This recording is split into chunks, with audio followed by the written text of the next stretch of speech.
Hey there, my name is Ayo from Ayomatics, and I'm going to be your guide to understanding everything under the hood. Today we are going to be demystifying the check engine light. It's a light that so many people see on their dashboard, but they don't understand what it means. And the few that are beginning to understand what it means will literally kill their mechanic anytime that light comes on, because they still don't understand why it comes on. They just know that, oh, when it comes on, it's a problem. So sit back, relax, get your note pen, your notes, your pen, whatever it is you're going to use, and let's get into this.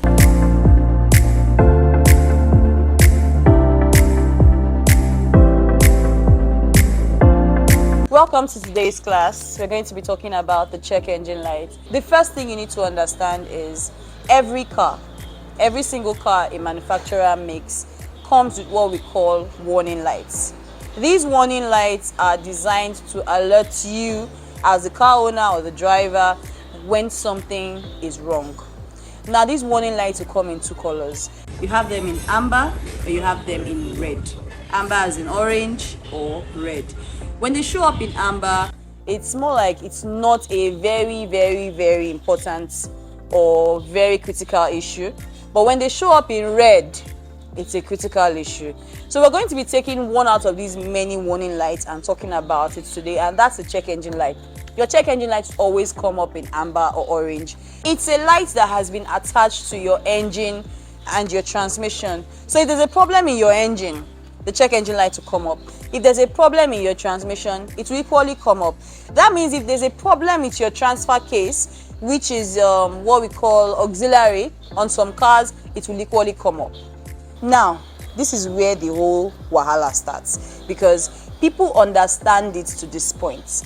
The point they don't understand is that your engine as a whole contains so many sensors, so many actuators, a lot of electrical wiring, that if sensor A goes bad today, the check engine light will come on.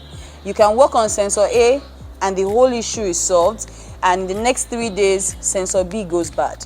That same check engine light will come back on. You work on sensor B for the next 2 months, no issue. One day sensor C decides that it's ready to die. Check engine light will come back on. This is only for the engine. Now when it comes to the transmission, the same issue.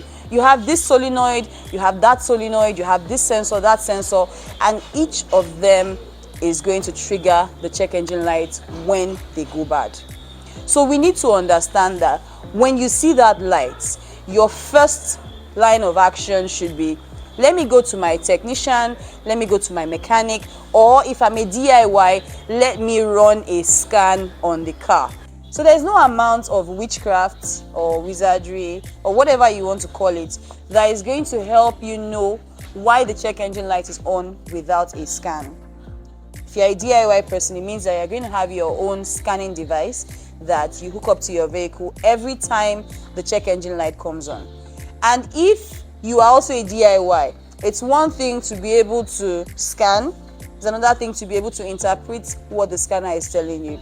If you're not a DIY person, it means that every time the check engine light comes on, you are supposed to go to your technician or your mechanic and have them run a scan for you. When they run that scan, they will tell you, oh, it's the oxygen sensor that is bad, and there is no amount of removing your battery head or erasing the fault that will solve that problem. Once there is a problem and the check engine light comes on, if you go ahead and erase it, it is a temporary solution. In fact, I don't even see it as a solution. It's just temporarily removing that light. Once you start driving and the computer on the system picks up that there's a fault again, it's going to put that light back on. And once the light comes back on again, you have to rescan to make sure it's the same problem you are dealing with. So this is where a lot of customers have issues with a lot of mechanics, because they will tell you, I fixed that sensor already. Madam, uncle, which sensor did you fix? That's the question. Which sensor did you change? When they ran the scan for you initially and told you, you have a camshaft position sensor issue, and you went ahead to change the camshaft position sensor and the light came back on 3 hours later, did they rescan it for you to confirm that you are still dealing with the same fault or you are dealing with a totally different fault? If you are dealing with the same fault, that is understandable. Hold your mechanic, squeeze them, beat them, do whatever you want to do. But if you are dealing with a totally different fault, then it is not the fault of the mechanic. It is not the fault of the technician. It could just be a case where that sensor was already on the way out, planning to die, and it happened to die at that moment. And if it's a case where you fix that fault today, you've gone for a month or you've gone for 2 months, and then the check engine light comes back on, you still have to do the same thing, run a scan. So the long and short of this whole thing is, when you see that check engine light, understand that it's coming on because there could be a fault in the engine or there could be a fault in the transmission, and the only thing you can do is run a scan. The fact that people will tell you, oh, I scanned my car last month and I know that it's catalyst that's making the check engine light come on, or I know that it's oxygen sensor that's making the check engine light come on, and my mechanic said there is no solution to that problem. Please, there are some situations where a mechanic will tell you, leave this thing for now, because if we decide to dabble into it, you might not get a reasonable solution. And there are times when a mechanic will tell you, go ahead and resolve this issue. If you are not following us on our Instagram page, then kindly do so now. Just go to Instagram and type iomatics_limited and you will find our page. Now that you understand what the check engine light is and the reason why it comes on, we need to understand what to do after you have run a scan and you probably don't want to see that check engine light again. Now you run a scan, everybody, every Tom, Dick and Harry can run a scan. Everybody can run a scan. Scanning is different from diagnosis. So running a scan is plugging the scanning device to the car, getting the fault codes out and knowing what the fault codes are saying. But then when you see those fault codes, sometimes it can be tricky if you are not knowledgeable about these things. So now a customer comes in, we run a scan for the person, we tell the person, oh, your check engine light is on because it's complaining about the camshaft position sensor, the oxygen sensor, the mass airflow sensor. I've listed about 10 sensors in the engine. Nothing to do with the gearbox now, just the engine. And we tell the person, okay, you're going to be changing these sensors because we've done our due diligence and we found out that it's not a wiring issue, it is actually a sensor issue. That's to say that sometimes these faults can be triggered as a result of a bad electrical connection or a damaged electrical connection. But we've done our due diligence and we've seen that the sensors are bad. So we tell you, change the sensors. You go ahead and change all those sensors that we mentioned and the check engine light goes off. You take the car, you drive around for like a month and then the check engine light comes back on. And then you are ranting on the phone. Hey, but I just paid for you to clear this check engine light. Why is it back on? Now, I want to explain to you why the check engine light will come back on. Once you see that light, we expect that the first thing you will do is come back to have a scan run so that we will confirm whether you have the same issues that were treated before or you have new issues. And this that I'm saying now cuts across every single technician and mechanic that's working on cars. It cuts across every technician or mechanic that's working on your car. Once you see that light come back on, you are supposed to drive back to the mechanic or the technician, or you yourself run a scan and confirm that the fault that was fixed before, is it the same fault that's coming out now, or it is a different fault? Sometimes you have as much as 20 different sensors and actuators, even more than that, on an engine. And each one of them will trigger the check engine light. So if you have that problem where you fixed it, you actually fixed it. It's not that they did mago for you. You actually fixed that fault, and after fixing the fault, the check engine light came on after a while. It is your job to have that mechanic or technician rerun a scan for you and figure out why it is back on. If it is back on because of the same issue, the very same issue, then you have a right to ask the mechanic why it is back on for that same issue. But if it is back on for a different issue, then you have to fix that issue that made it come on.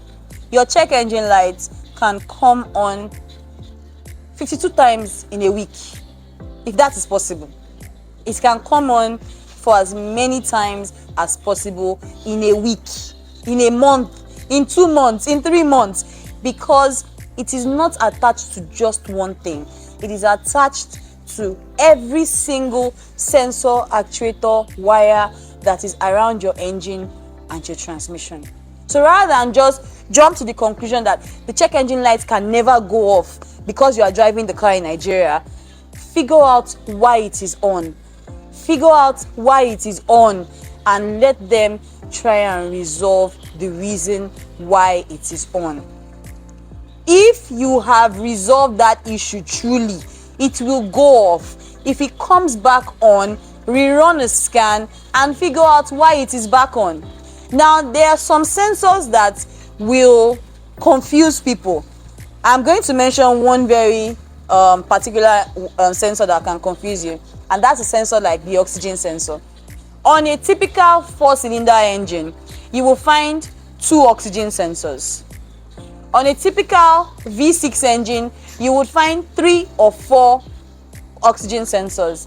Now, if O2 sensor 1 bank 1 goes bad, check engine light will come on. If you fix oxygen sensor 1 on bank 1, in the next 2 days, oxygen sensor 2 on bank 1 can go bad.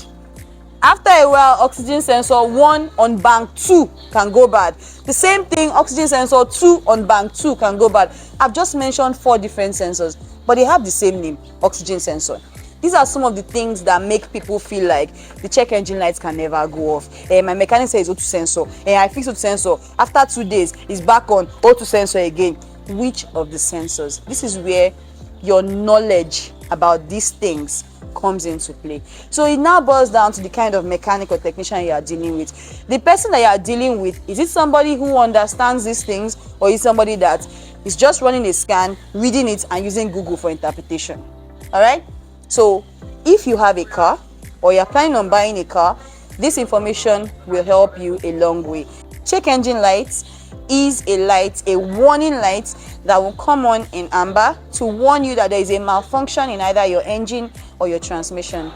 The only way you can find out why the check engine light is on is by running a scan. When you run a scan, the only way to get the check engine light to go off is by fixing the fault that came up from the scan. And if that light comes back on, the only way you can still find out why it came back on is by rerunning a scan. So you cannot just guess, oh, I scanned it last week, it was catalyst, so this week's on, it must be catalyst too. No, it doesn't work like that. You will continue running a scan until you have solved all the possible problems that there could be on a car. All right? I hope with this, my brief explanation, I've been able to make you understand why your check engine light comes on. It has nothing to do with the region or the country or the nation you are driving your car in. It has nothing to do with whether your car is being driven in Nigeria or India or Afghanistan or the Sahara Desert. No matter where you drive your car, as long as it was manufactured by a reasonable manufacturer and the manufacturer is following the guidelines that it should follow, there will be a check engine light, and the check engine light is going to keep on coming on to warn you when something goes wrong in either your engine or your transmission. So if you're out there and you're driving a car and that check engine light is on, do yourself a wonderful favor today and go and run a scan. Let them tell you why the check engine light is on. What are the faults that are coming up under it? And then try as much as possible to fix those faults, and let's see if that check engine light will not go off or it will stay on. All right, so we've come to the end of our class for today. We're going to be having a live class or sometime during this week. A poster will be put out there, and in that live class I'm going to be taking questions and answers from you guys as per this particular topic. So everything you've learned today, gather your questions and come and throw them at me in our live class. Bye guys.